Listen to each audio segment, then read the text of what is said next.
we will not be able to have a PowerPoint presentation due to technical issues. Recording in progress. Are those expected to be fixed soon, or should we proceed? No, we're not gonna. It's not gonna be fixed, but we could proceed. All the information is in your packets, and we will explain the items as the best we can. Okay, regarding any public hearings, citizen communication, et cetera, there's no issues there on the technical side? No. Right. Okay, just to clarify, issues are stemming just from, sounds like PowerPoint? Yeah, correct. Just the PowerPoint. Okay, with that said, I'll call to order the regular scheduled meeting of the Planning and Zoning Commission for July 14th. It is 5:32. I welcome everybody, and please join me for the Pledge of Allegiance.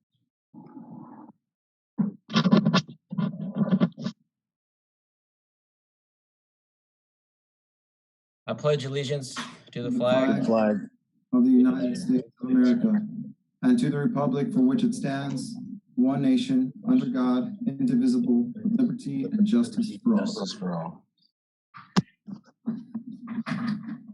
Again, I'd like to welcome everybody to the regular scheduled meeting for the Planning and Zoning. Citizen communication staff, has anybody signed up for citizen communication, or is anybody that like to speak on an item that is not on the agenda? We have one person that submitted a request. Okay, are you gonna call them, or? I'll call them right now. Thank you. And you might want to mute your screens if you're not muted yet, just in case there's any feedback. Thank you.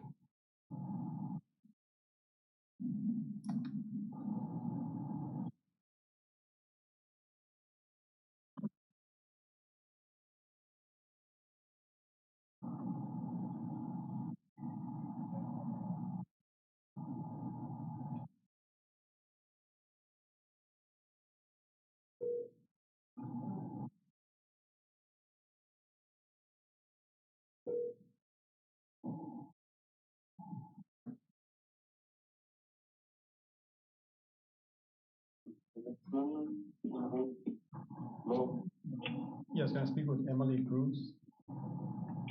Hi, who's this?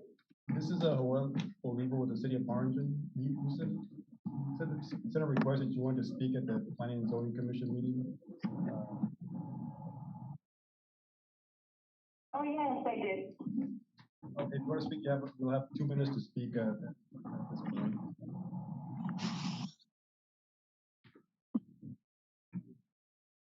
You can start if you wish.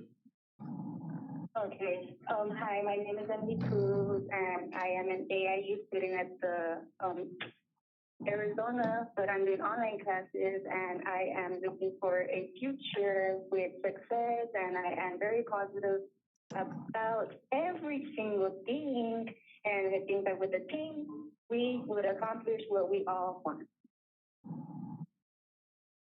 Oh, like in the environment, keeping the state of Texas clean, don't mess with Texas. So our state is like, it's the principle of everything in the United States. So it's like, we need to be strong and tell our citizens how it's supposed to be, because we are in control, and if they do not obey, they will pay the consequences.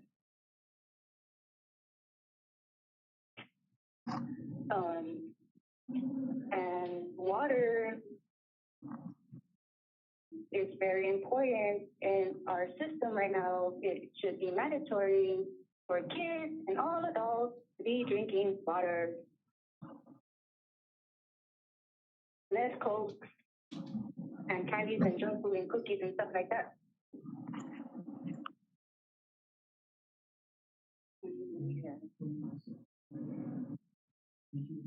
Okay, your 2 minutes are up. Yep. Thank you. Oh, thank you so much. Okay. Bye. That was Emily Cruz for the record. That's the only person that called for citizen communication, Mr. Chairman. Okay, thank you. We'll move on to action item number 1, approval. Chairman, I'll second. Can you repeat the approval by? I believe the motion was made by Lars and I seconded. Yes. Okay, Correct. thank you. The motion by Lars and a second by Wolf. Any further discussion? Okay, hearing none, all in favor say aye. Aye. Aye. Opposed, same sign. Motion passes. Bear with me, I have to minimize one screen so I can see the agenda.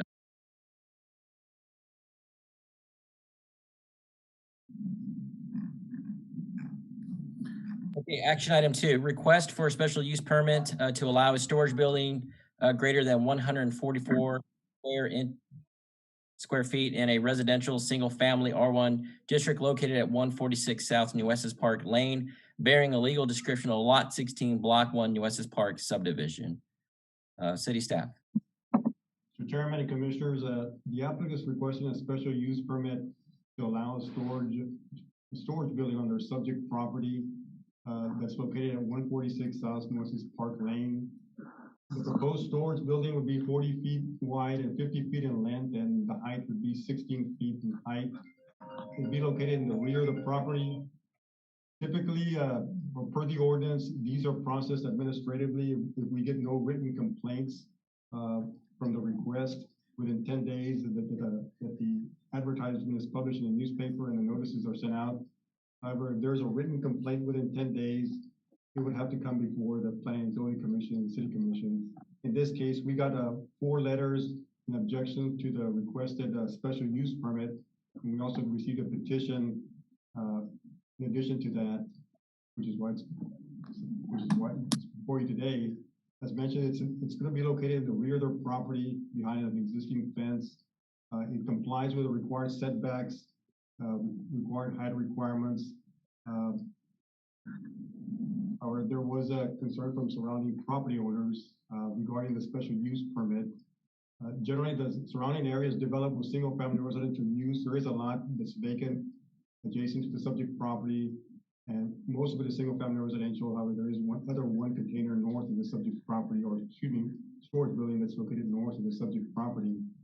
As mentioned, there was 4 property owners that had concerns with requested storage building. In addition, there was a petition of 29 signatures. They're included in your packet. Staff is recommending approval subject to them complying with required conditions. I'll take any questions on the item. I got a question, Joel. Why again are you recommending approval?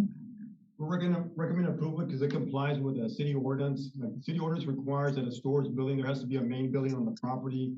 The storage building has to be located in the rear of the property, which it is. And of course, it complies with the setback requirements of 5 feet on the sides minimum and 10 feet in the rear. It also has to comply with, there has to be a main structure on the property, a single family residential structure, which there is. So being that it complies with city zoning ordinance, staff is recommending approval of the request.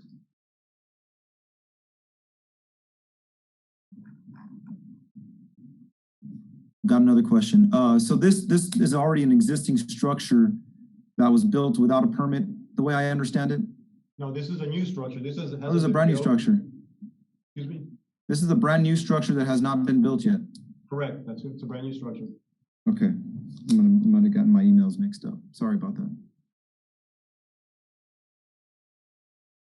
Any other further questions for staff from commission?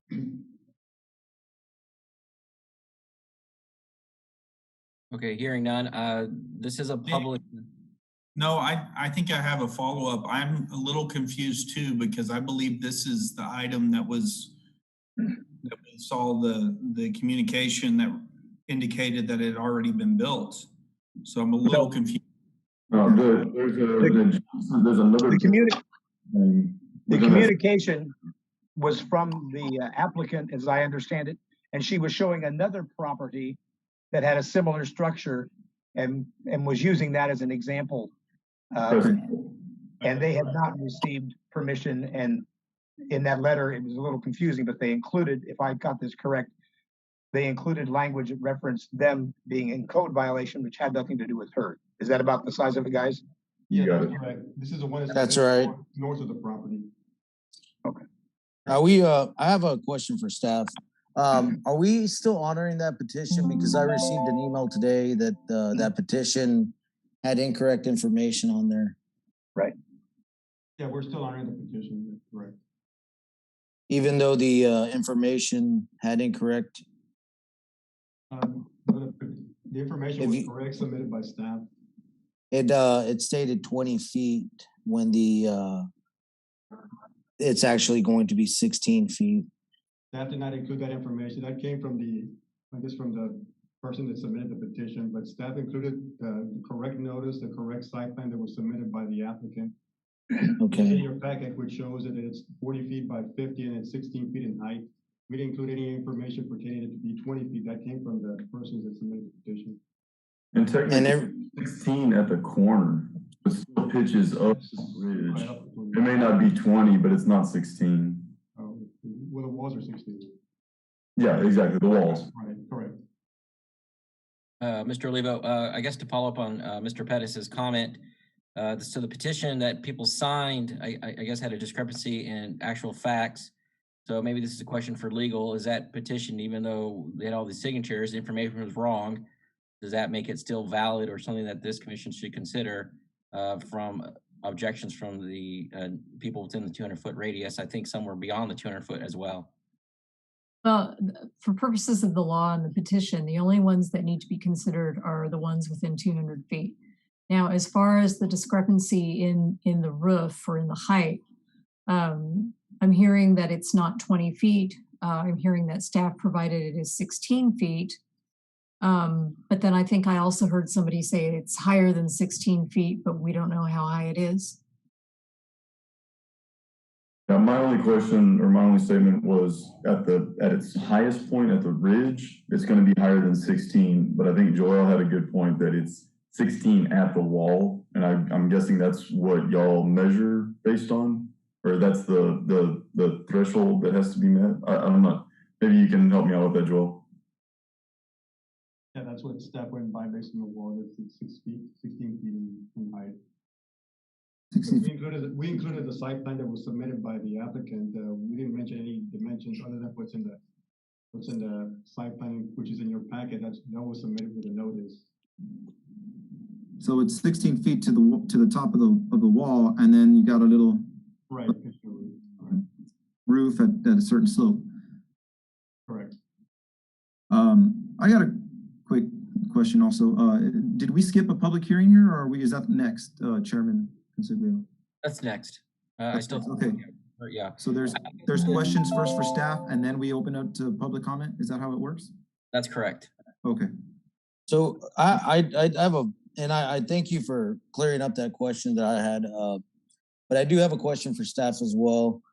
Out of those 29 people, how many of them are relevant within the 200 feet from Mr. Zampuda? Based on your packet, you submitted a map that shows that there's 11 that are relevant. And per the ordinance, if 20% of if the petition includes 20% of the signatures of the property owners who own 20% of the land within that 200-foot radius, then a supermajority would be required at City Commission. At P&Z Commission, it would still remain at simple majority, but at City Commission, if it goes to City Commission, it'd be 4/5 or supermajority would be required. I guess just to be clear on that question for legal, are we honoring that petition being that the information was incorrect? Well, at this level, I think you can take into consideration, as much as you want. If you find that the city accepted the petition, but if there's an arguable discrepancy in the petition, you're free to allow it or disallow it as you want. And that really goes for the commission as well. Here, there's no change in the majority that's needed to approve or not. So you can take it as it is. It doesn't really change anything, whether it's 20 feet or less. You can also consider that, well, maybe it's not 20 feet and this petition states it's 20 feet. That might be relevant to you too. Okay, thank you. My question is on that is if they were going around collecting signatures based on facts of 20 feet and but it's actually 16, maybe some people would not have signed it. Maybe there's yeah, I mean, that's a good question. Yeah, if you had a petition that said we're gonna have strobe lights at midnight, Right. I probably would have signed it. But if there's not strobe lights, then I probably wouldn't sign it. I think that's maybe Sure. what Mr. Pettis is kind of getting at, maybe a little bit, or at least that's what led me to believe or think. Yes, definitely. That's exactly what I'm trying to say. And those are good points. Appreciate that. So all that means is that you're free to consider it as you wish. Let me ask a question a different way. Were the allegations in her letter correct or incorrect? Who are you asking that to? Anyone who was a party to writing the letter or getting it out? Maybe we'll let our engineering friend do the math. I don't know what the pitch is, but 16 feet, and we'd have to do the math and find out what that ridge is. But From that picture, it looks like a 212 or something along those lines. I guess what. Oh, I'm sorry. Go ahead. No, I'm saying you're talking about another foot, or I mean, it essentially looks flat from the picture that I'm looking at here. But that goes to my next question. Sorry to interrupt, Caesar. No, it's okay. For section 11143 for the special use permit, the Planning and Zoning Commission can require that we see plans, for structural, windstorm, drainage, to see how this all affects the overall well-being of the entire neighborhood as well. Is that correct? Staff? Yeah, that's correct. Thank you. Lars, did you feel your question was answered, staff? Well enough. I mean, I don't know if there is an answer. She only had a couple of allegations. One was the people not within the 200 feet, which was answered earlier. If it's questionable as to the exact height, that's not really an issue. I was just wanting to know if the letter was so misconstrued or misrepresenting the actual case that it can be considered, but it doesn't sound like it was. Whether it's 16 feet or 17 feet, I don't think makes a big difference. Good, thank you. Is there any other questions for staff? Okay, hearing none. There's a public hearing. I will now open the public hearing. Is there anyone that would like to speak on this item? Staff will have to have you help us with this. The applicants are here present. They'd like to speak on the item, Mr. Chairman. Okay, please state your name and address for the record. I'm Eric Sepulveda. I live at 146 South Western Park. The address in question. Hi, I'm Norma Sepulveda. This is my husband. So the pitch that we're talking about on this building is a 12:1. So we're talking 19 inches above that 16 feet. That'll bring the height up to 17.9 at the peak. This is going to be an insulated building, so there will be no vent up there. So that's approximately how high it's going to be, pretty much about 17.9, 18 feet at the peak with a 12:1 slope.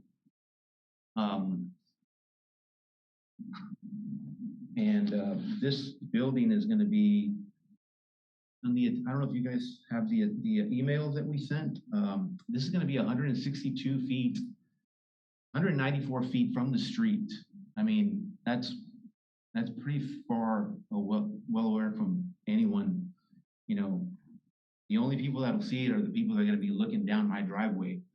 but if you go down anybody's driveway and you look down their driveway, you can see what's in their backyard as well, regardless of what it is, a cabana, an RV, stuff like that. And also on the petition that's on there, it also states that we would be violating a architectural control committee, some regulations that were set forth by them when they developed this property or the subdivision back in 94, 95. And I included examples of all the restriction violations according to the restrictions of Wes's Park. And if you look through there, you can see that, I mean, the whole neighborhood, there is no enforcing of any kind of restrictions there. And there was a building built, I mean, just recently within 200 feet of my property. Nobody sent a request asking me if I approved or opposed it. My building is going to be similar in size, maybe a little bit bigger, but definitely that building is well beyond the 144 square feet. I don't know if it's 2,000 square feet like mine is, but it's comparable. So is the size. And that sits on a vacant lot that no one lives on, highly visible to everybody. And I didn't see anybody complaining there, Anything else? So yes, mainly, as I was telling my husband, I know that the city is not here to enforce any kind of deed restrictions, and we wanted to, solely focus on the city's involvement in approving the special use permit to build the structure that we intend to build in the back. It is important to note that I didn't provide here in the packet that was provided to you via email, is that we did come to the city of Harlingen and ask permission prior to, requesting or purchasing the materials that we have already purchased. So we were depending on the individual that was here at the city prior that gave us a verbal okay that we could go forward with the construction of the building. However, when we requested the permit, my husband had to go back because I guess when they looked at the plans, they said it's a little bit larger, so now you need a special use permit. And that is the reason why we, are before you now, because we submitted that special use permit, and it appears that some of our neighbors were not happy with the fact that we were going to construct this building. But as my husband mentioned, you will not be able to see it. It is not going to take away from the neighborhood because, as you can see, our house sits on an acre.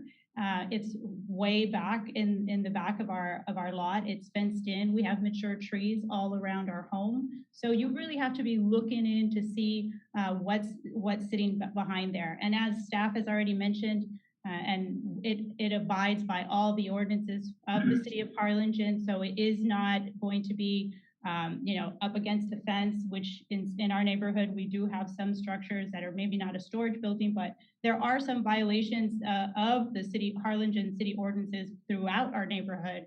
And we are coming to you requesting permission, trying to do things the right way.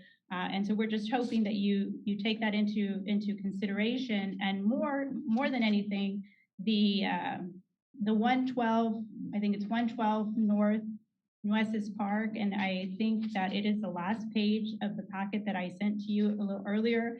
That is and I know there was some confusion earlier, that is an existing storage building that does have a boat in it at times, has other different pieces of equipment. There's tractors. It seems like it's being used as a commercial property. So one of the arguments of my neighbors was that it was going to detract from the neighborhood and it was going to reduce the values of the homes in the neighborhood. However, this one is on an empty lot with no house in front of it, and it has not reduced the values. In fact, a house just sold for $550,000 that is just, a couple of houses down, and that's available for you guys can look that up, but I don't know the exact address, maybe Eric does, but just to say that the housing market is increasing in value. This is not going to detract from the neighborhood, and you're not going to be able to see it.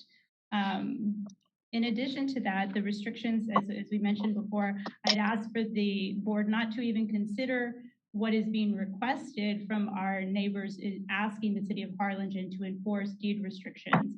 That is something that we can deal with our neighbors and with whichever committee, if there is even one, because we've lived in Nueces Park for over 7 years. We've never been to a meeting. There's no minutes, there's no members. So there is really no committee that's enforcing any of these regulations. And it's clear, the only reason I provided the different descriptions of the violations of these restrictions is so that you could understand that this is not something that we're trying to go against whatever is, the decades of respecting of any kind of deed restrictions as what is indicated in the petition that was filed. I would also argue that it is a misrepresentation and for this board not to even consider that petition because the vast majority of the people that signed it are going to be people that are not in the 200 radius, that it was specifically staff sent out the notice saying this is a copy of the, this is the plans of it, it's 16 feet high. It is, if someone came to me and said, there's a building that's going to be 20 feet behind you versus 16 feet, that is a big difference. So I think that they intentionally misrepresented and put the 20 feet intentionally so that they could go door to door and sell this to our neighbors. And I tell you this because our next door neighbor, who is the only one that is affected by this, is not opposing and has provided, I believe, submitted a form indicating that they are not opposing it. And they're the only ones that are going to really truly see the building itself. And I know that they went to their home, the people that were trying to get the signatures, and went multiple times asking them to sign this petition, and they didn't do so. So I can only imagine that most of my neighbors maybe did not oppose, but just signed to kind of like, do away with it and not have to bother with having to, having these individuals come to their home several times a day. And I also provided in another letter, several others that didn't sign the petition. I think there's like over 25 or so. So it's not, the entire neighborhood doesn't want it. That's absolutely not the case.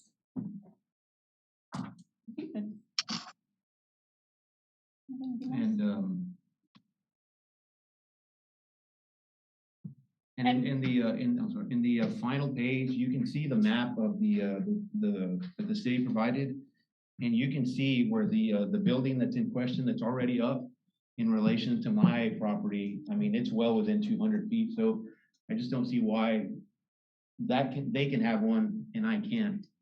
And more importantly, one of the individuals that signed the petition is the owner of the lot with the structure on it. So I'm not sure if maybe he was confused or he just truly believed that, I can do it, but no one else in the neighborhood, or signed something and not knowing what he was signing. But the owner of, I think it's the lot is where it's at is 112, yeah. And the owner of the property lives across the street, not even next to it, but 113 on 113. So I don't think that this is going to detract from the neighborhood. It's going to be hidden from the view of our neighbors. The only ones that will be able to see it are not opposing it, and then we have a vacant lot on the other side of us. And if you look through the packet, you can see the number of, if you want to call them violations or whatever, what have you, of, that there is no enforcement. They just built a house last year around the corner with, garages facing the street. And I mean, that's one of the restrictions in their deed of restrictions that, and then another house just did an improvement maybe about a year or two ago. They built their garage facing the street. It's misleading because, they don't enforce the restrictions there. There hasn't been decades of enforcement or people abiding by anything. That is totally false, as you can see by the examples that we provided. And we really just want the storage so that way we do not have, we have an RV, we have a boat, we have things that, big toys that are in the driveway, and we would like them to be concealed and not for everybody to see in our neighborhood. We do have neighbors that have RVs and they all park on their driveway, which is technically a violation. But no one, it doesn't bother anyone, but we do want to have that space without having to have taking up all of our driveway. And we specifically purchased in Nueces Park. We did a lot of research. We rented for a long time prior to purchasing because we wanted to be in a place that did not have an HOA and did not have restrictions, and we would have enough land to be able to do what it is that we choose, to do in our property. And it was important for us to purchase in Harlingen. So, and I have a business here in Harlingen. We wanted to remain here, but we wanted to be in a place that would be comfortable for us, and we knew that our family would be growing and we would need the space, and that is the purpose. So we're very disappointed that we even have to be here today, but we're hoping that the board understands and can approve this. And one more, the building that I ordered is in green because I was taking into consideration that it's going to be there, and I ordered it in green with brown. Trying to camouflage it. Trying to kind of camouflage it, just taking consideration my neighbors. So. Well, thank you. I think with all the information in the packet and your information right now, I think we understand your viewpoint and your position. Is there any questions to the applicant from any of the commissioners? I know you mentioned the letter. I think I pulled it up right here. Your neighbor directly next door, is that Raul Pena the third? No, he lives across the street. Okay. He can't see the backyard. He lives in the 200 feet radius. I think that's Danny Cantu. Danny Cantu is my direct neighbor. Okay. I got a point of information, Chairman. Public hearing comment, should we be interacting? I have a ton of questions for the public commenters, but maybe this is a question for legal. Can we interact during the public hearing with the public commenters? You mean those who signed up for public hearing? With the couple sitting right here as the applicants right now? Yeah, absolutely. News to me. Thank you. Is it open for questions? I'm sorry. You might continue the public hearing and let people speak. I mean, you could certainly, if you have some questions for the applicants, now is the time to ask, but don't forget to finish the public hearing for those who want to speak for or against. Thank you. Yes, we have the applicant in front of us right now. Is there any other questions for the applicant? Yes, I guess just to follow up with Wayne, the neighbor that's right next door to you is Danny Cantu, is that correct? Yes. Is he the one that sent in the letter that he was okay with it? He's directly next to you? That's correct. Okay, and if anybody's going to be seeing this, it's going to be Danny Cantu, correct? Would you say, or is that not right? No, that is correct. And I have no adjacent neighbor to the other side. Okay.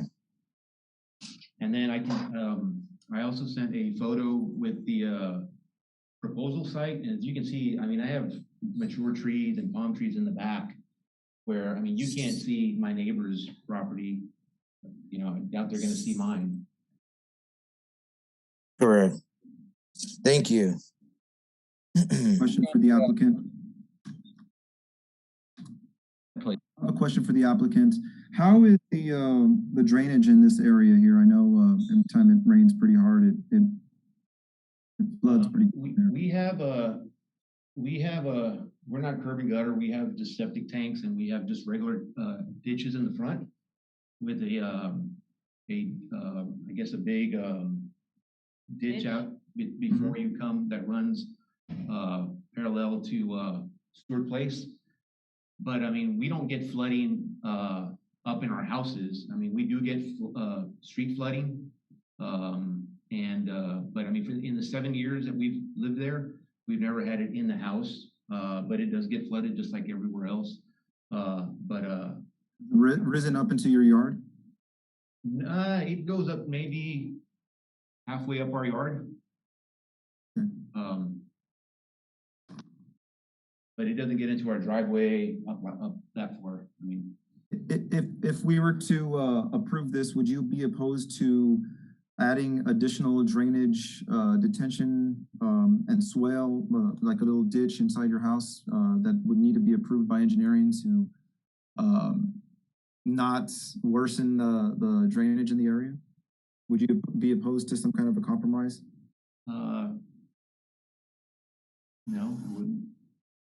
I don't think there'd be a problem, but no, I wouldn't. I mean, of course, no. I mean, I wouldn't want to cause a problem for me or my neighbor. Well, and the reason I ask, just so everybody understands my line of questioning, is because we approve this one, we can approve how many neighbors want to put one up. We approve, 30 of them. That's grass turning into concrete and roof, and that's going to generate runoff that's not accounted for. So that's where I'm coming from. Yeah, I would have no problem. Thank you. Any other questions for staff? No. Okay, thank you. This is a public hearing. City staff, are there people who would like to speak on this? There was 2 other persons that wanted to be called. Okay, will you please conduct those calls?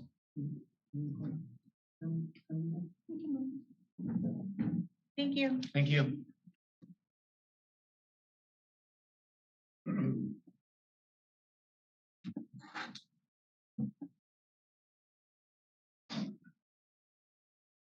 The first person I'm going to call, Mr. Chairman, is Earl Wellington.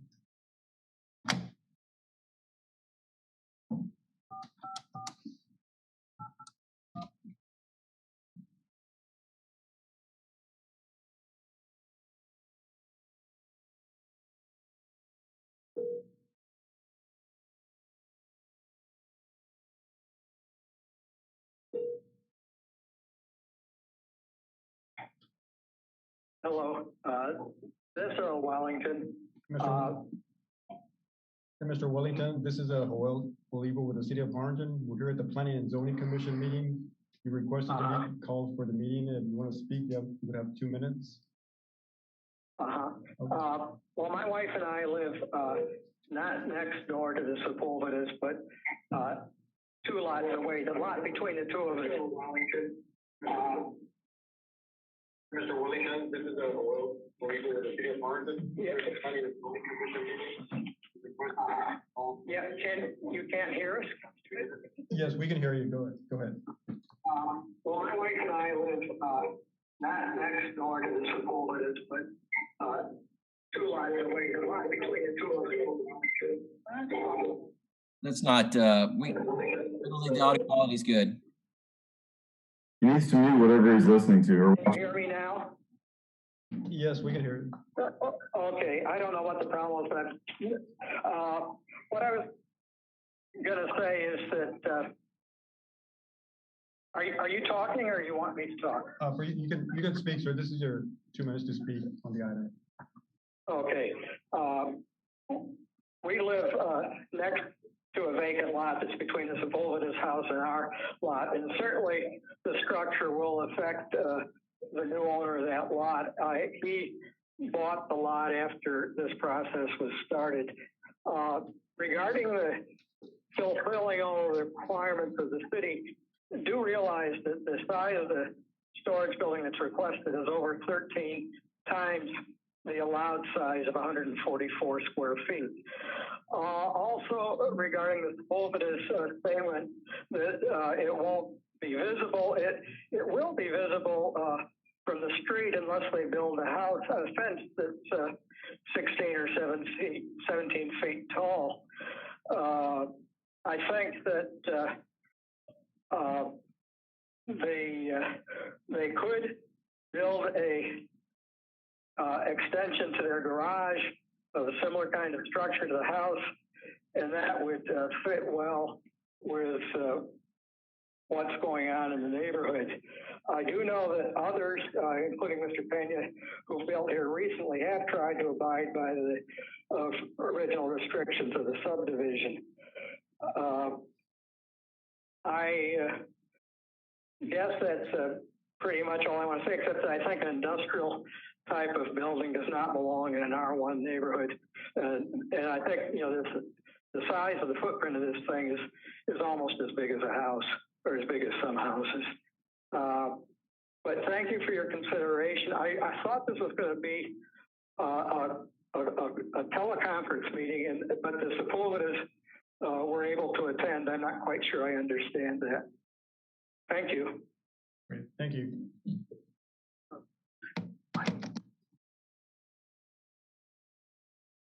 Second person I'm going to call, Mr. Chairman, is Raul Peña III.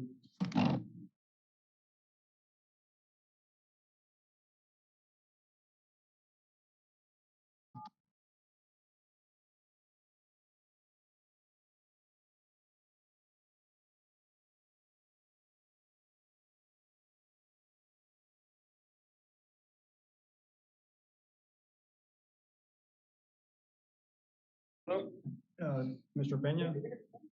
Yes, Mr. Peña. This is Joel Olivo with the City of Harlingen. We were at the Planning and Zoning Commission meeting. You requested to be called for the meeting. Yes, sir. You have 2 minutes to do your presentation. Okay. You can start. Okay, well, thank you for calling me. Thank you for calling me. Yes, I will ask the committee to honor my petition. It was not falsely misrepresented or in any way. It is approximately 20 feet into the pitch. I know Mr. Sepulveda said it was 112 pitch. That's flat. Nobody does a 112 pitch roof. Mr. Casa Engineering knows that. It's going to have drainage problems. Second of all, I feel, and other neighbors, the majority signed. I mean, they all signed.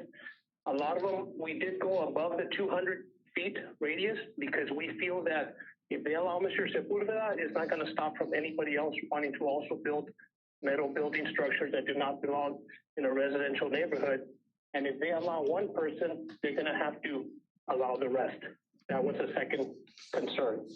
The one for Mr. Duncan, that's behind Mr. Sepulveda, that one is probably a third of what Mr. Sepulveda wants to build in our neighborhood.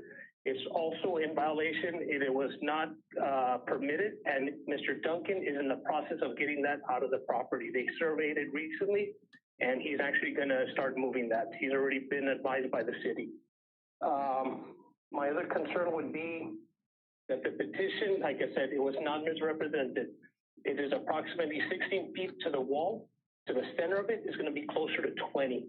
That 112 pitch roof that's flat. So it's going to be closer to 20 feet. And all the neighbors behind Mr. Sepulveda, all of them do not want it. All the neighbors in front of his property do not want it as well. And they've all signed our petition. Hello? Yes. And what's that? Any other comments, Mr. Peña? Again, I just want to make sure that they honor the petition. We put a lot of work into that.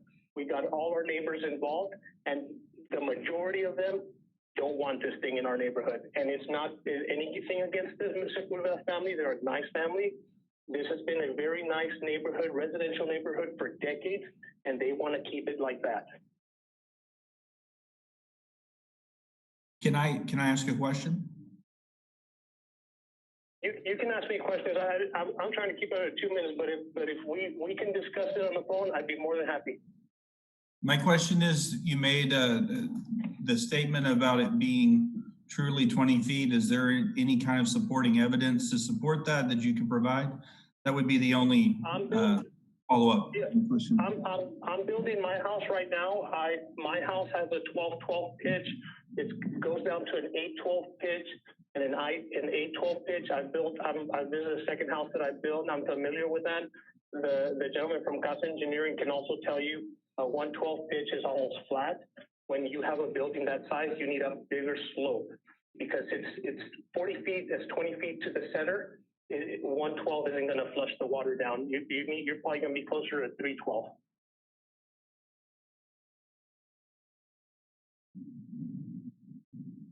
Any other questions?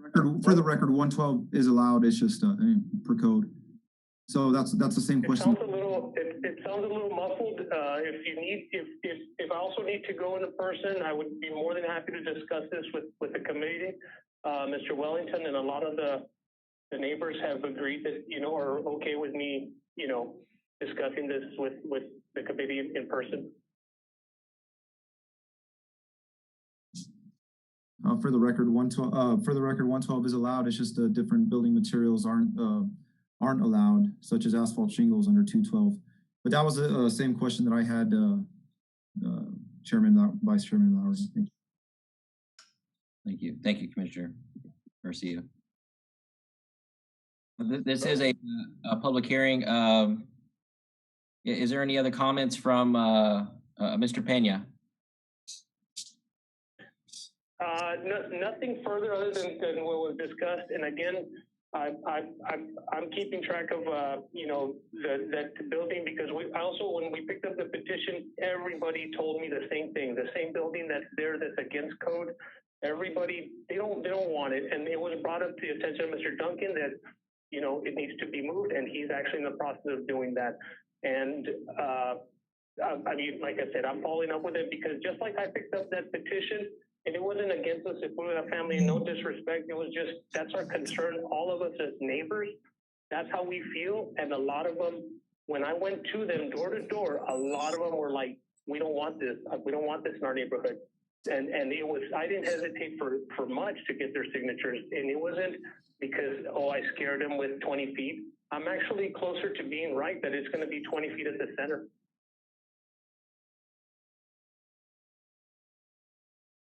Thank you. Hello? Thank you, sir. Oh. Okay, is there any other comments in the public hearing for us to consider, Mr. Livio? No, there's just those two citizens that I called. That's it. Those just two. The applicant would like to add additional comments. Yes, sir. I'm looking at my engineered plans, and I have Any comment from the applicant at this portion to 2 minutes as well? Okay, I'm looking at my engineered plans, and this is on a 112. They are stamped by an engineer. They've been approved by the city. So I mean, I don't know, what kind of expertise Mr. Pena has, but I mean, I have my plans. I'm looking at them right now. The engineered plans for this building. And those have all been submitted to you, Mr. Olivo? Other than what's one that's in your packet, that's what we have at this point. Yes, Nick, may I ask a question to staff? Lou? Yes, sure, go ahead. Oh, so the recommendation is for approval, correct? Correct. Okay. And I want to make one comment. Just want to thank the applicants for actually going through the process and going through the process of getting a permit. A lot of times people just do what they want to do and they build. And so just thank you for going through that process. I would like to add, if I may, I know that we spoke already, but as Eric just mentioned, that we do have our plans, and we provided the dimensions to the city of Harlingen when we were requesting the special use permit.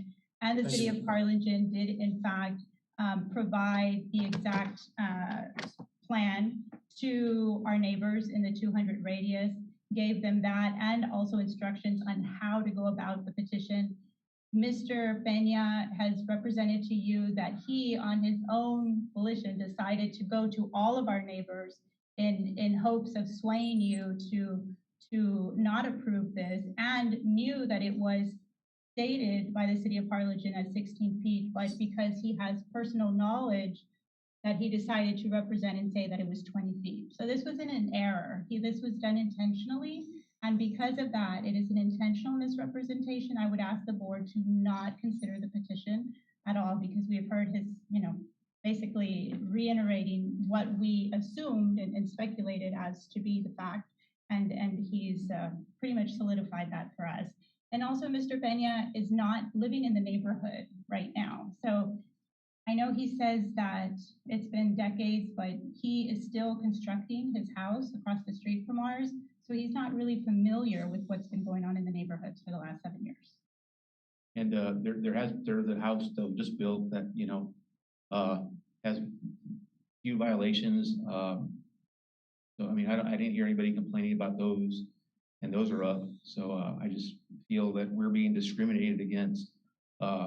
Just I don't know why, but I mean, this building's costing me $60,000. I don't know how that's going to depreciate my property.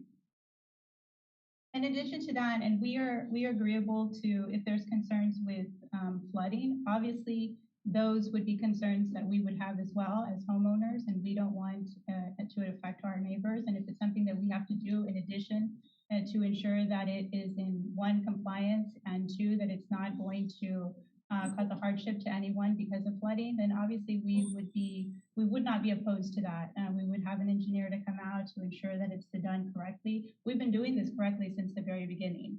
The fact that Mr. Duncan is now not, is going to move, whether he does or he doesn't, I mean, he's not here. He has not asked to speak today. Mr. Peña said that he speaks for all the neighbors, yet none of the neighbors asked to speak today. So I don't know that we can really take that into consideration. We can, in fact, take into consideration his point of view, his perspective, and how he feels about it, and Mr. Wellington, but not to say that all of our neighbors are in agreement when they, in fact, sign the petition with him misleading them on the size of the storage building. Thank you very much. Mr. Levo, is there any other comments for the citizen for the public hearing? No, sir, there isn't. Okay, hearing none, I will close the public hearing. Is there any further questions for staff? Yes, I have a question. Go ahead, Laura. I got a question here. Joel, staff, what the question I asked the applicants, is that something that we could, if we were to approve this, was that something that we could look into a little bit more stringent and get some additional drainage? Because we started this, I don't know who used effect from other neighbors and some of the literature that I've read, but the next person's going to want it, and the next person, and I guarantee it's going to create an issue. So I want to ensure, is that something that the city can do? That's my first question. It's a two-part question. Sorry, Commissioner Lowry. I know you're raising your hand. That's a two-part question. Also, per section 11143 of the special use permit, any building greater than 144 square feet, you must apply for a SUP. Is there a limitation or a threshold as to how much that exceeds, taking into consideration the other gentleman's comments about 13 times the required? Yeah, well, basically, storage building cannot be greater in size or scale than the main building. The main building has to be larger than the storage building, because a storage building is considered an accessory to the main building. And yes, additional conditions can be added to it. Yes, and of course, as mentioned in your packet, you can add additional conditions to ensure that the request is compatible with the surrounding area. Joel, as a follow-up to JV's comment, what point is the building size or the scope of, at what point does the applicant need to submit an engineering report, which would already be a part of that building process? I mean, if it's a 2,000 square foot building, does that already trigger needing an engineering report or something along those lines that would be taken care of administratively? Yeah,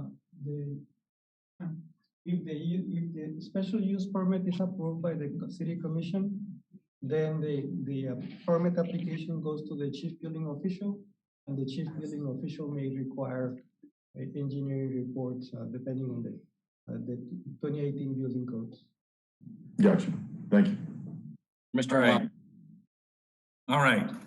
So, at first when Commissioner JV said something about drainage, I was thinking that might be a little extreme, but really the more I think about it, the fact that the building is 2,000 square feet, as was mentioned, that's the size of a house. My house is just a little bigger than that, not much. And although I don't believe there's going to be any kind of plumbing inside, that is a little bit of a concern, especially in that area where we have seen a lot of flooding. I do have a concern with a building that size without taking that into consideration. So I think that's a valid point that we need to be considering. Even within this applicant, not necessarily just forecasting the future. I think that's something we need to be thinking about within this situation. Okay, is there a motion on this item? We can continue to have discussion, but I'll entertain a motion at this point. Go ahead and make a motion to, You would need to close public hearing first, establish that that's closed and do that, and then you can go into the vote. Okay, I thought we had closed it. Did we close it? I'm sorry. Yes, ma'am. I'm not sure the timestamp on that, but before we started asking questions to Mr. Levo. Okay, apologize. yeah, so I'll make a motion to follow staff recommendation for approval. I think it's certainly noteworthy that there was as much outcry from the community in opposition of it. However, I think that the applicants are doing as best job as they can to minimize disruption to the community, and I'll make a motion to approve. Would you like to add anything regarding drainage? No, I think I will leave that to city staff to determine whether or not an engineering report is required. If somebody wants to, let me know. I have a motion. Is there a second?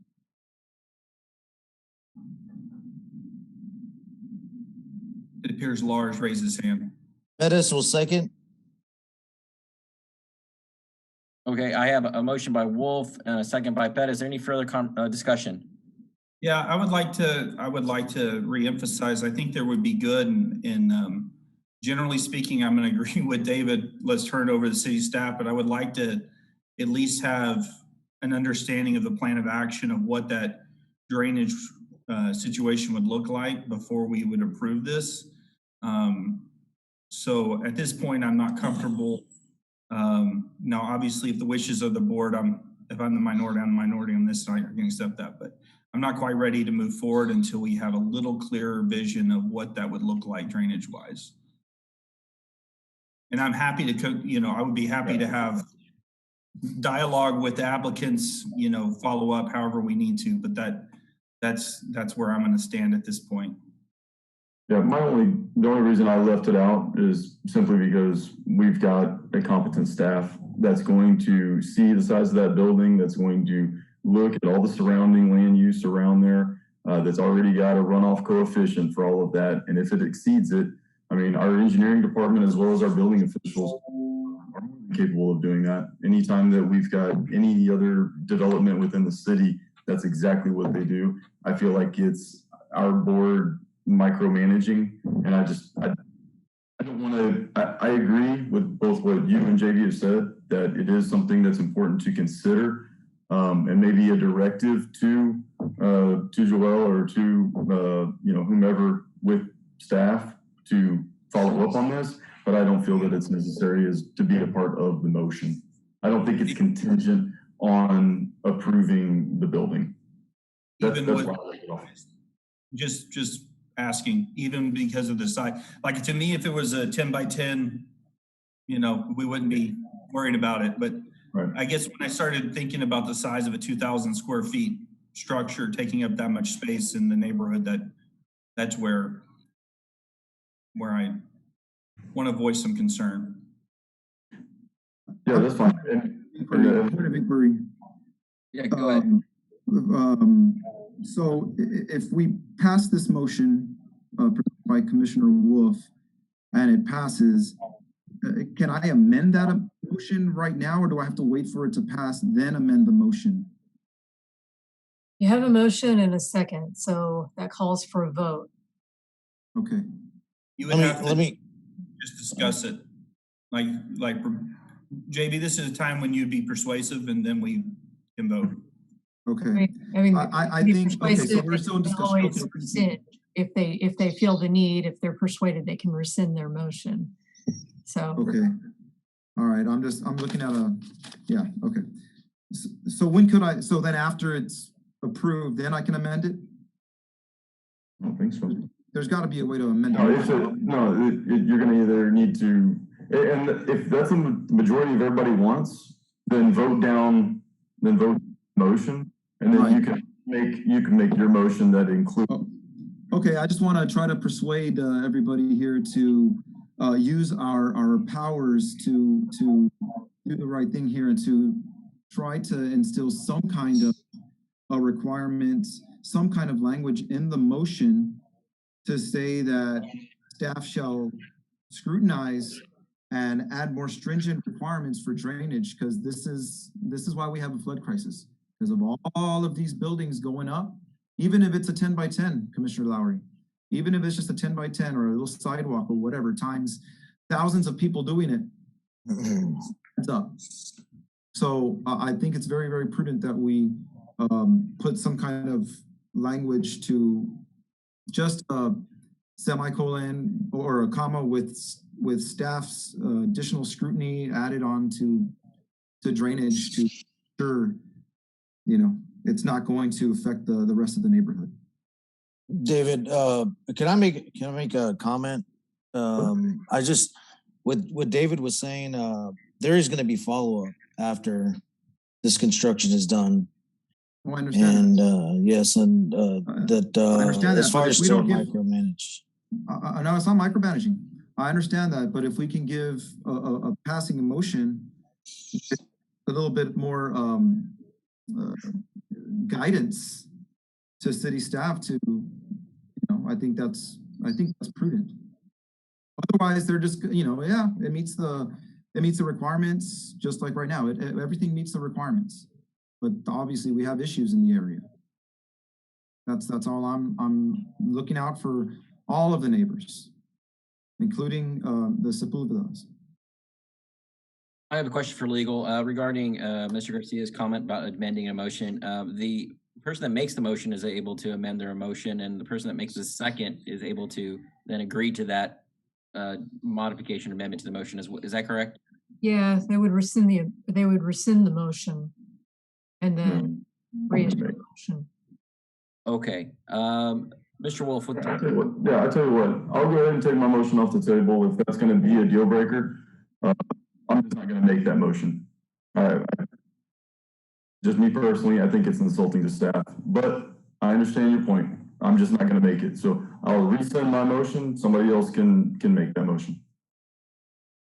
All right, so the motion has been removed from the table. Is there a motion on this item? I'll still make a motion to approve. You want to add anything to that, Commissioner Pettis, regarding any drainage issues or something to that effect? I think it'll be taken care of just because of the process and everything they went through. So I think I just want to make a motion to approve. That's I also want to point out that the applicants. Hold on, we have a motion. We need to establish a second, or the motion dies. We basically have the motion again that Mr. Wolf presented, pretty much the same. So, is there a second on this motion from from Commissioner Pettis? All right, hearing none, that motion dies. Is JV? You have a comment? Yeah, no, I just wanted to point out to all the commissioners that the applicants were open to doing additional drainage infrastructure. That's it. That's all I wanted to. Okay. How about you make a motion, JV? we can vote on it.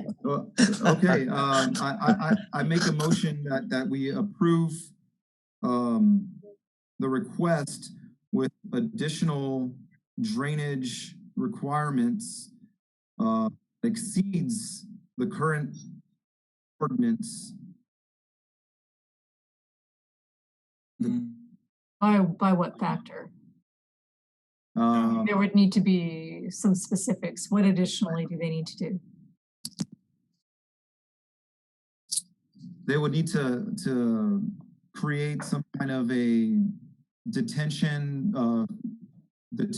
to hold the water that they're generating with that 2,000 square foot home, unit, and capture it with the same rate that, actually with the same rate that's on the ordinance, because I don't think they submit drainage plans with the storage shed, to be honest. Okay, let me, So your motion though, you mentioned specifically to, I think exceed. yes, Current. I did Okay. say that. And is that something that you still want, is that part of it, or you want them just to Can, meet? can we ask staff, is Andy Vick still on? No, he's not. But a possible recommendation is to have an approved drainage report from the engineering department. I feel good about that. Yes. With that I motion. agree. Can you put that in? I'll amend my motion to approve. Don't amend, just. Yeah, don't amend. I think you just Sorry. start over. Okay, let me start over. Bear with me, guys. I'm brand new at this. I make a motion to pass the request with an additional drainage assessment and report to be approved by city staff. I second the motion. Yeah, we got a motion and a second. Any conversation? Hearing none, what is the wish of this commission? All in favor, excuse me, all in favor say aye. Aye. Aye. All opposed, same sign. Hearing none, the motion for approval passes unanimously. All right. Congratulations. Thank you. Yeah. Thank you. Apologize for my Not at all. a learning curve here. A lot of questions. Thank you for your patience. Doing great. Thank you. Mr. Chairman, would you like for staff to read the agenda items for you? You're muted, Mr. Chairman. Nick, you're muted. Chairman Consiglio, you are currently muted.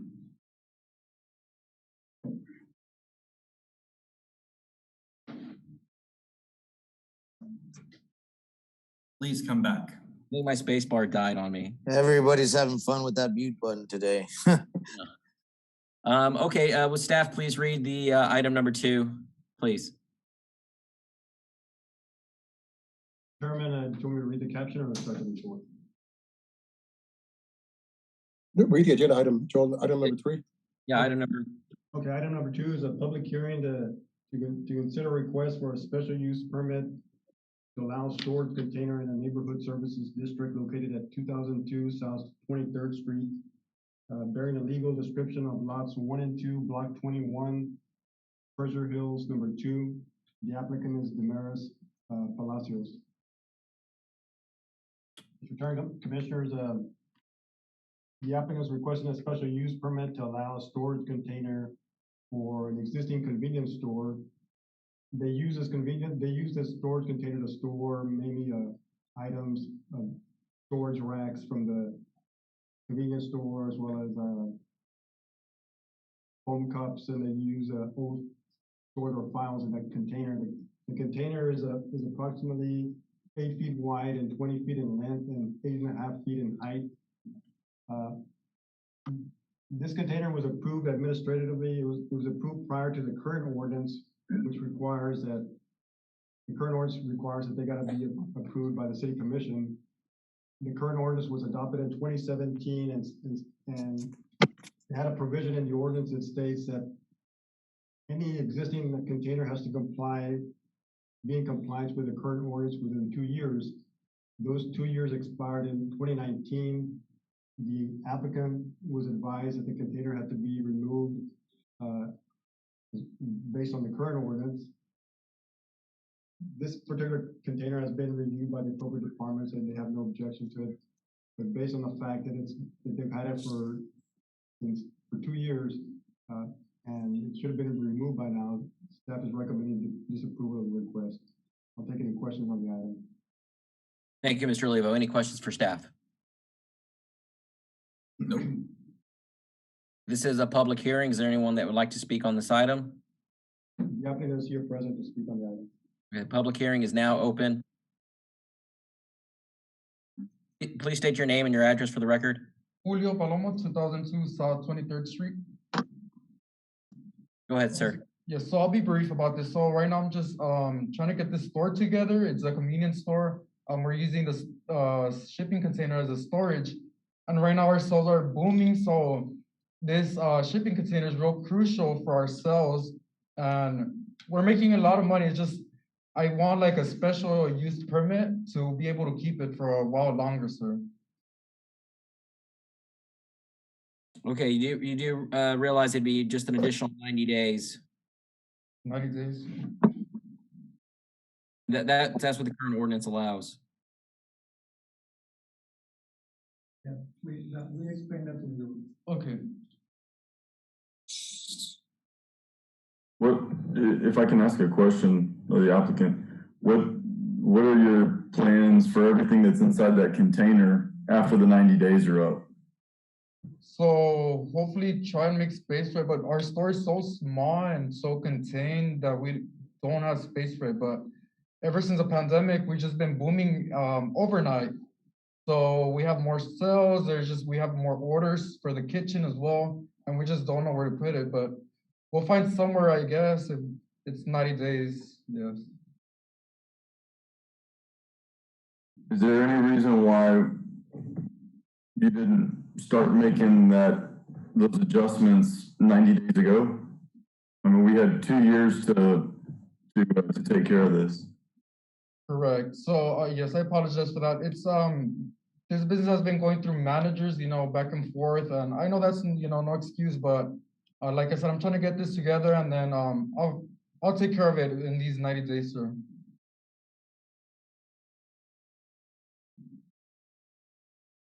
I have a question. Is this the first time you've applied for one of these sup? Yes, first time. Okay. Staff, has there been any other moment. Let's any other questions for the applicant? Okay. Sorry about that. Any other questions for the applicant? Okay, but just to be clear, the storage container has been on the property for 2 years, 24/7 for the past 2 years? Correct, yes. Okay. Any other questions for the applicant? Okay, there is a public hearing. Is there any other one that would like to speak for or against this item? Mr. Olivo? No, there isn't, Mr. Chairman. No. Okay, with that said, we'll close the public hearing. Is there any other questions for staff? Mr. Pettis? I was just curious, since that's what I was asking, since it's been there for 2 years, has there been any permission asked for this, or was this just something that had been allowed for the last 2 years? No, they were advised that they had to remove it within the 2 years of the current ordinance, and okay. So that 2 years expired. That's why we're here. Okay, gotcha. Okay, thank you. Just to clarify, the 2 years in question are the 2 years that this owner has owned it. Because I live right down the street and that building has never moved. And then, I don't know, 11 years I've owned my property. Oh, yes. Okay. Correct. Mr. Olivo, question, if we deny the request, the applicant has said what type of time frame to comply with removing that storage unit? For stripes, we gave him 30 days. If you remember, we took before you 10 similar permits for stripes like 3-4 months ago, and they were denied. And we gave them 30 days to remove them, and they did remove them in those 30 days. So we will treat the Zoom store the same way if the SUP is denied. Is that something we have to put in a motion, or is that just with the staff's discretion? Staff discretion that's what we did for stripes. Okay. Thank you for the update. Are there any questions for staff? No. Okay, what is the wish of this commission? Is there a motion? I'd make a motion to deny the SUP. I'll second that. We got a motion by Lowry, a second by Wolf. Any further discussion? All those in favor, say aye. Aye. Any opposed? Same sign. Hearing none, motion passes unanimously. Denied. Oh, yeah, sorry, you're right.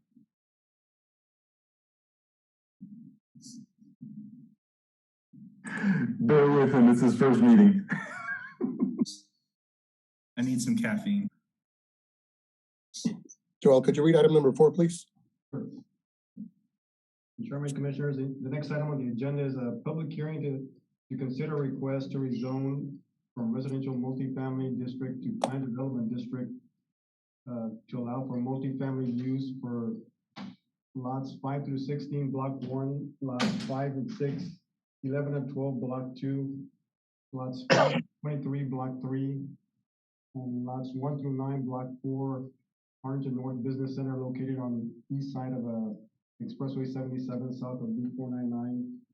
The applicant is Eduardo Lopez.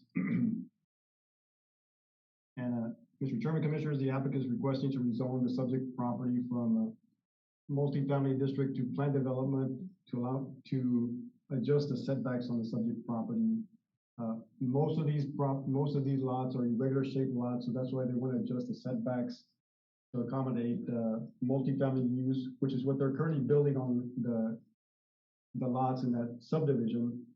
Based on the existing plans that they submitted for the other lots, they're mainly proposing 2 duplexes on the properties. And like I mentioned, most of these are irregular shaped lots, so that's why they're going through this process. The city engineer has reviewed the request and reported no objections. We did notify the property owners within a 200-foot radius, and we received no objections to the request of rezoning. Staff is recommending approval of the request.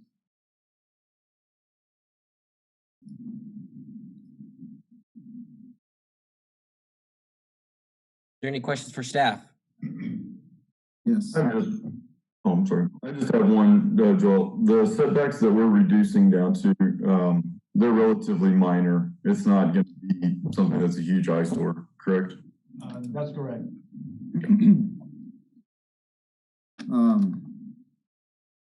I have a couple questions. Joel or Javier, is there a site plan for the proposed units to fill all these lots? No. No, we don't know what they're doing there, just because you drive through there and it says proposed duplexes, triplexes, quadplexes, 5plexes, and 6plexes. So it could be any of the above. Right. The current zoning does allow that use, and even the proposed zoning would allow it as well. The multifamily, the M2 allows to submit per lot. Right. Correct. Okay. Basically, the only difference would be the allowable setbacks. Is that correct? Because we changed, they can't even modify the street size now, right? Correct. They need the setbacks would be adjusted on some of the lots from 10 feet to 5 feet. Before we get into public comments, well, we're going to have a discussion. I want to point out the importance of setbacks real quick. Y'all can get a little peek into what I'm thinking here, but section 111-119 includes the setbacks from the city ordinance. And there's a reason, and there's a rhyme and reason as to why we have these setbacks. And if you were to follow it, if we were able to share a screen here, you can see that this is a public safety issue. We have a site triangle that at the corner clips, which is where you have some of these irregular lots. When you're turning a corner, you have to have these corner clips, and they have this site triangle, so that way motorists can actually see and you don't obstruct vision. So that's the 20-foot setback. So we're asking to reduce that. This is a safety issue for motorists. And it's right, this is coming right out of the ordinance, and if I could share, if it helps, I could share a screen on it. And I also want to make a point that yard setback regulations for side slopes on corner lots should actually be 15 feet for section 11119, section B.5. So we're asking for a reduction from 10 to 5, when in reality at the corner lots, the side setback should actually be 15 feet. I just want to point that out as a fact for the record.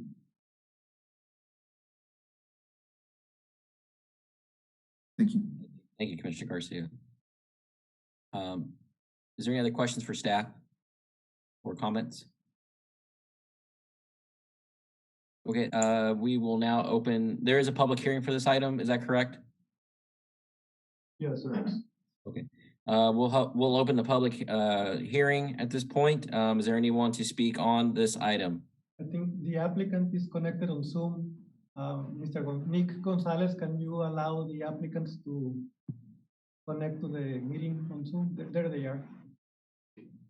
Good afternoon. This is thank you, Javier. This is Iván Garcia with Rio Delta Engineering. I'm here with Mr. Eduardo Lopez, the developer. Thank you for allowing us the opportunity to be part of this meeting via Zoom. The reason, as you know, the reason why we are requesting this variance, it's to try to make this property work that was initially intended for industrial use. We've gone through different, I guess, steps to try to make this work. One was the rezoning last year, a little bit around that time, to try to make this work for multifamily. As far as the setbacks, I just want to point out that we are completely aware of the requirements, specifically on corner lots and all those, right? That we need to meet those requirements for site planning and safety issues and all that. And the other thing is that's why we don't have all of the lots being problematic. It's just the irregular ones. So we are just asking a variance on those specifically. And again, it's just try to make the lots a little bit more flexible for builders to be able to do better site planning and all that, while at the same time meeting all those safety and design requirements that the city has as part of the building permit process and everything else. So we appreciate the opportunity, and we would entertain, I guess, this moment for any questions that any of the commissioners or board members or staff may have. Thank you. Is there any questions for the applicant? Mr. Garcia. Yes. Again, back to the drainage and the flooding issue. How did the area fare last week? Let me, Mr. Lopez, en la de la colonia hubo problemas de inundación o algo esta semana. Para nada. Sí. No, we didn't have any issues this past week with flooding in the existing subdivisions. I've spoken with staff about this issue. This is more well, I think I'm gonna save mine for discussion. My next comments.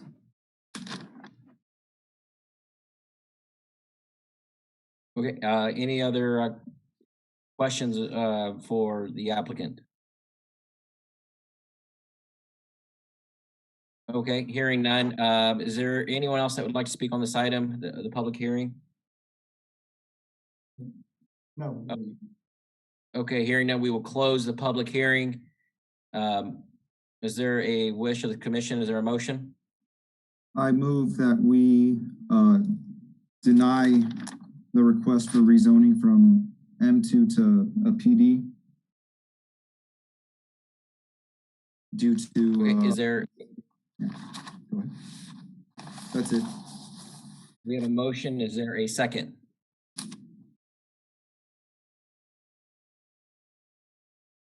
Okay, hearing none, the motion dies. Is there another motion for I'd like to ask Commissioner Garcia, you want to deny it? Is there a specific reason? Yeah, there is. I have photographic evidence that there is flooding issues at the area. Just by chance, I on May 19th, not even a 50-year, 100-year, 500-year storm. We're talking about 10-year rain events. Severe flooding on the road on the entrance of the of North Ridge. I can't remember the name of the international. I can't remember the name of the streets. But if you allow me to share a screen, I can show photographic evidence that that area is a very, very flood prone area. And this is because structures aren't even built out there yet. Believe we had a public comment. So one of our public commenters submitted asking that question if it was a flood prone area. And the reason why I want to deny this, Commissioner Wolf, is because we've already gone through the steps like the applicant just stated. We've already gone from industrial to multifamily. And now they want to add, the way I understand it from staff as well, is that we just want to maximize the capacity of that land. Well, every 5 feet, every 10 feet, just like we were talking about on the previous, that's going to take up soakable grass, turn it into roof and concrete. Plus the arguments that I made earlier about the reason for the setbacks in the first place. So it's twofold. It's a safety motorist issue, and it's a quality of life flooding issue.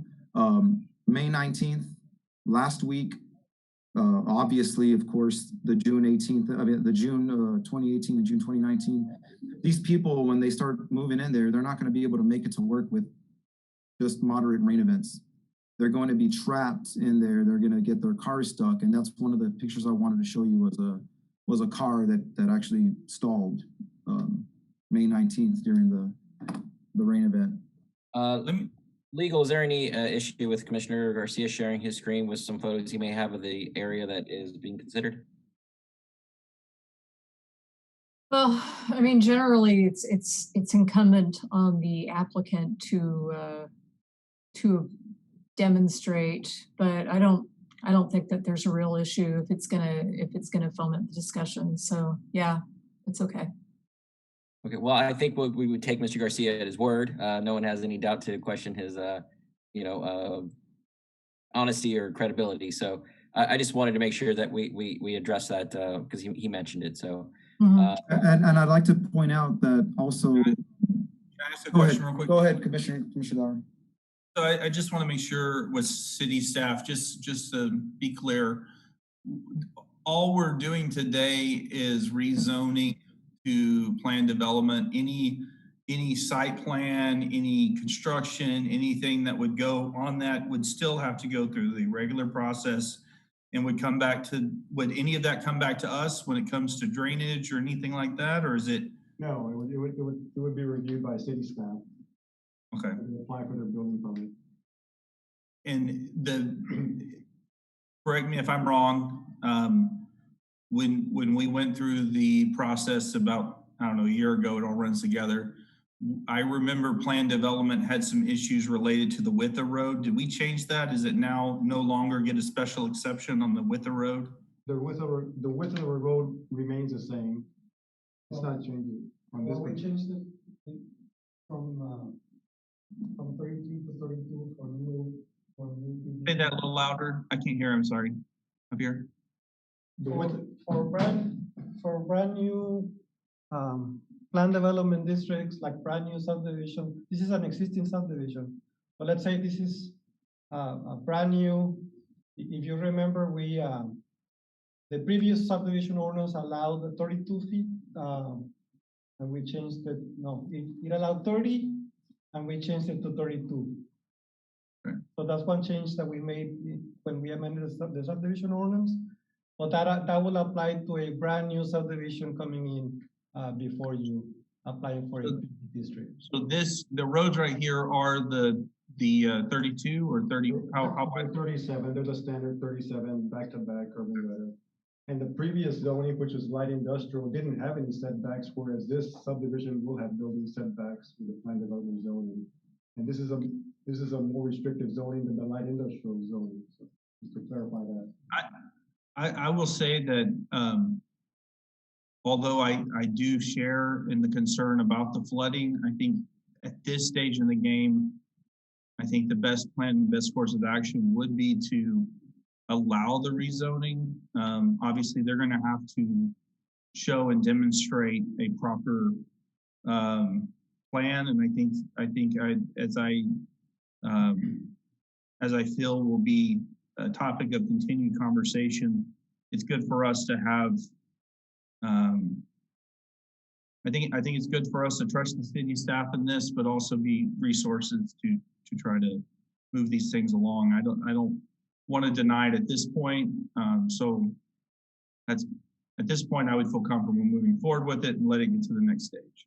Which is, let me interject there, which is why I wanted to provide the photographic evidence, because I think would change your minds and be very, very persuasive once you see that it's a known flood area. It's gonna cause more flooding already, just as it is right now with a multifamily. Once it's built out, it's already going to create and exacerbate the situation. Now you're basically just putting the cherry on the top. So they're already allowed to build the duplexes, triplexes, up to sixplexes. The irregular shaped lots, by the way, are actually on average 3,000 square feet more land than the actual lots themselves. So they just got to get creative with the orientation and the shape of their now that I know that they could submit on a per lot basis. When they submit for those irregular shaped lots, their architect can get more creative. So this is on us when those people start flooding, and this is one of the reasons why I'm documenting this, because it's a real issue, and this is the time where we need to decide at what point are we as commissioners going to say we are defending and looking out for the public and the safety and welfare. The safety and welfare of the public, and ensuring that these people can get Hold on. I don't think that's appropriate comment. We take every item and we consider everything. I think what Commissioner Lowry's point is changing that they're still going to build. There's still requirements that they have to make. There's still requirements they have to meet. This is a zoning issue. Are we going to allow them to change the zoning issue? And your point is valid, but I don't think we need to make a tax commission regarding. No. I'm not. I apologize to anybody. I meant no disrespect. But I do have a question, Commissioner Consiglio. At what point do we reject known, flooding areas where it's going to create more flooding? I would also like to say that we're going to have to adhere to a already approved plat where the Cameron County Drainage District number 5 has a statement right here. Again, if I can share my screen, but I'm reading straight off the public records plat that states that Cameron County Drainage District 5 hereby approves this subdivision on the condition that the district does not warrant the adequacy of its drainage system in case of a heavy rainfall, and that it will not be called upon by present or future owners of any lot or lots in this subdivision to correct any drainage or flooding problems on any of the lots in said subdivision. So we can't blame the Cameron County. I mean, who are we going to go to once these areas flood? And I'm advising everybody that this area is already known to flood. They're already going to build out multiple units, and now they're making a request to just extend that so they can make a 5-plex, a 6-plex, or a duplex, a triplex. At what point do we say no, Commissioner Consiglio, is my question. And I meant no disrespect, Commissioner Lowry. If I came off the wrong way, I'm just trying to make a point here, because it's. And I think you make a very valid point. I think that this commission, as long as I've served on it, has always tried to do that and find that balance of people, property owners' rights and the general public rights, just like the storage unit, right? On that property, that 2,000 square foot storage unit. Is there any other comments? We are passing the clock. Is there a motion on this item right now? So I'll go ahead and make the motion to move forward with staff recommendation. I'll second that. Okay, we had a motion and a second, and the staff recommendation for approval of the zoning change. Is that correct? Yes. Any other further discussion? I would like to just state that I agree with Commissioner Garcia on the change and allowing a PD and stretching that out to add that sixth unit into this thing to a known area that I think floods. I think that's a big concern, and I share that. With that said, I have one more comment that I'd like to make. On page 42 of the roles, responsibilities, and ethics for planning and zoning commissioners, there's a statement on there that specifically states, and it's an asterisk, and it says that you should not use the PD to get around the rules. And have we not closed for comments, or are we still open for comments? Well, we have a motion and discussion. Still having discussion. Okay. Are we not in discussion or not? Yes, we are. Okay. We have a motion and a second. All in favor of the motion, say aye. Aye. Aye. All oppose? Aye. That sounds like it's a 4-1 with Mr. Garcia being the lone descendant or no vote on the item. Motion passes. Lars, did I record your vote correct? I did not vote. I will vote no with Mr. Garcia on this one. Revise, that's a 3-2. Is that correct then, Mr. Olivo? Yes, correct. Okay. All right, thank you. Well, motion passes by a 3-2 vote. Thank you. Joel, can you read item number 5, please? I'm going to shorten the caption that's okay, Mr. Chairman, for the next item. Next Please item is public hearing to take action to consider a request to rezone from not designated district to single family district and to rezone some properties from not designated to mobile home district and to zone some certain properties from not designated district to multifamily district, as well as to rezone some properties from not designated to general retail district for properties generally located along FM 507 between Loop 499 and FM 508. The applicant is the city of Harlingen. Chairman, Commissioners, this is a city initiative rezoning to rezone some of the properties that were annexed back in 2005 and 2001. Most of these were not designated properties, and as part of the comprehensive plan, we're required to rezone the properties that are not designated.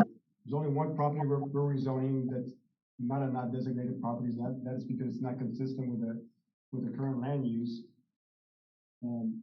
Generally, we're proposing to rezone them how they're generally developed or based on the surrounding zoning in the area. We did notify the property owners about the requested city initiative rezoning. We actually had an informal meeting with them, discussed city initiative rezoning, and we did have two property owners who had a concern. One wanted their property to be rezoned to general retail, and his other property along FM 507 and 508 to be rezoned to multifamily. That is included in the request. We also had a property owner who didn't want to be included in the rezoning request, and their property was removed from the rezoning request.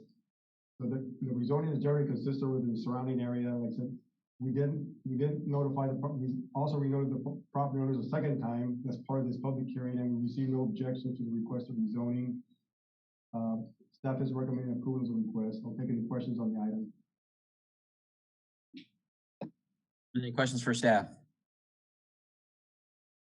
Joel, do we have, I have a question. Do we have a plan? I know you referenced the One Love, One Harlingen. I might have misquoted.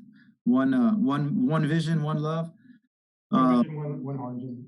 One Vision, One Harlingen. Right, correct. is it, is there a reference sheet? You reference attachment 1, but I didn't see, because I looked in the comprehensive plan and I didn't see where it says switch this to that or this to that. We base it on the future land use map, generally what it shows in that area. And of course, that's one of the goals, to rezone the non-designated properties in the city. We also looked at the surrounding land use. We looked at how the areas are developed in the area. That's generally what we base it on. Because most of it's going to residential, correct? Most of it's going to residential. There is one that's going to general retail, which the applicant, or the property owner requested. We also rezone one property to, or proposing to rezone it to multifamily, which the property owner requested. And then there's a property along the south side of Gale Avenue, which is actually a mobile home park, and it's currently zoned multifamily, which is not consistent with the zoning. So we're rezoning that to mobile home to be consistent with the area, which the applicant or the property owner is aware of and is in agreement with that.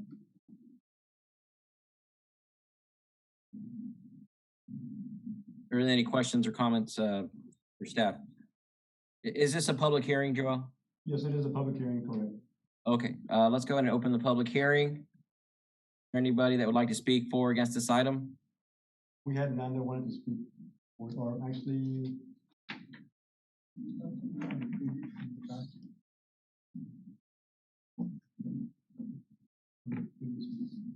we had one from the previous meeting. I'm gonna call, it was Elena Crawford. For clarification though, what do you mean previous meeting? The meeting that was scheduled for the June meeting, which was canceled due to lack of form, she had sent a request. Okay, thank you. Thank you, Mr. Oliva.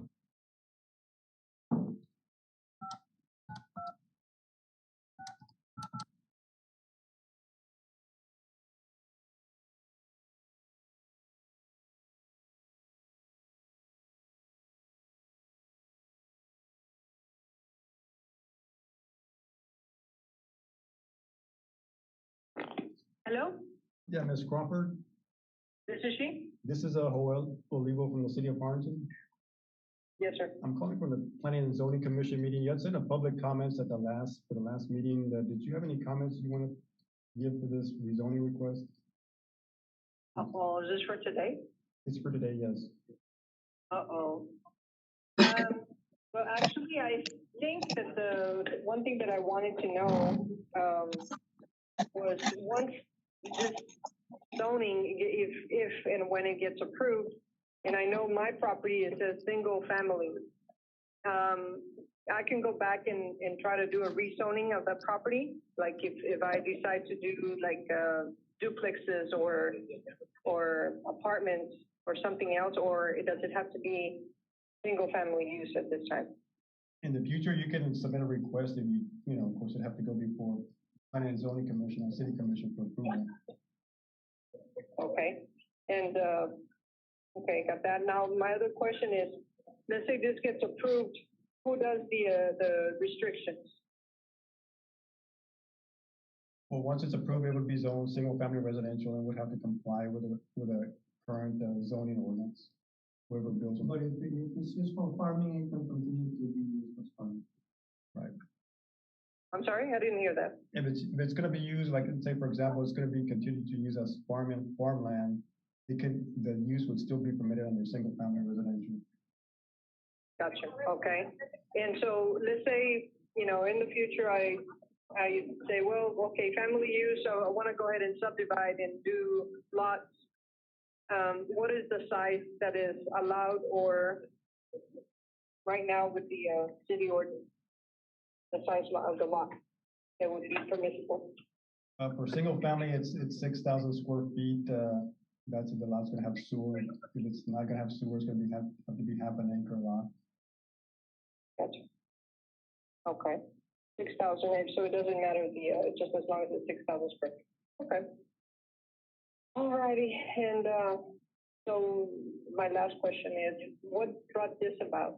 Is it like the city, or is it somebody that is planning, that has most of the acreage there, that came up with this rezoning? There was a property that was previously rezoned to single-family residential. However, the comprehensive plan requires that you to rezone the properties that are zone not designated. That way they'll be ready for, whenever they want to develop the property, the zoning will be in place. So we're mainly following the goals of the comprehensive plan. Okay. Okay.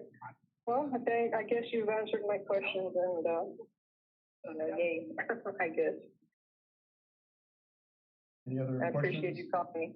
Okay. No, I think you answered my questions. Thank you so much. All right. Thank you. Bye-bye. Well done, Mr. Olivo. Thank you for answering those questions. No one else has signed up for for the public hearing? No, that was it. Okay, we'll close the public hearing. Any further discussion, or is there a motion? Yeah, I'll make a motion to approve the rezoning request. Looks like what, I think, hold on, Lars is gesturing. He's seconding, is that right, Lars? Yes, it is. We'll give the second to Lars because I saw him, flailing his arms around in the background there. Got a motion and a second. Any further discussion? What is the wish of this commission? All in favor of the motion say aye. Aye. Any opposed? Same sign. Okay, sounds like a motion passes unanimously. Thank you. Next item is the Assistant Planning Director's report. All I have to report is the item for the special use permit that was considered at a previous Planning and Zoning Commission meeting on Midlane Drive, that got approved on final reading. That's all I have to report. Thank you, Mr. Lebo. Next item is the director's report. Mr. Cervantes, please. Good evening, board members. Just to let you know, we're processing a voluntary annexation of a proposed two-lot subdivision along Dilworth, south of Garrett Road. That has to go before the City Commission, a resolution approving the concept of the voluntary annexation. If the commissioners approve it, then we're going to schedule a public hearing with you all in the near future. And also in September, as mandated by the governor, we will be going to live meetings. So we will not be able to do the Zoom meetings anymore, starting in September. Great. Hallelujah. Okay. Is that all, Mr. Cervantes? That's it. Thank you. Now, is my understanding that we have a executive session? Is that correct? Correct. Chairman, can I ask you a question? Did we do approval of minutes for June 9th? We did. Okay. It's been a long meeting, so I just making sure. Mr. Chairman, do you still want to have the executive session, or do you want to postpone that for another meeting where it's not quite so long? Well, I think considering the item for executive session regarding, I think it's I think it can be moved to another meeting if that's okay with the commission. But is everybody okay with that? Any objections? Lars, I know he wants to have it. No, I would prefer to move on. Any objections to that?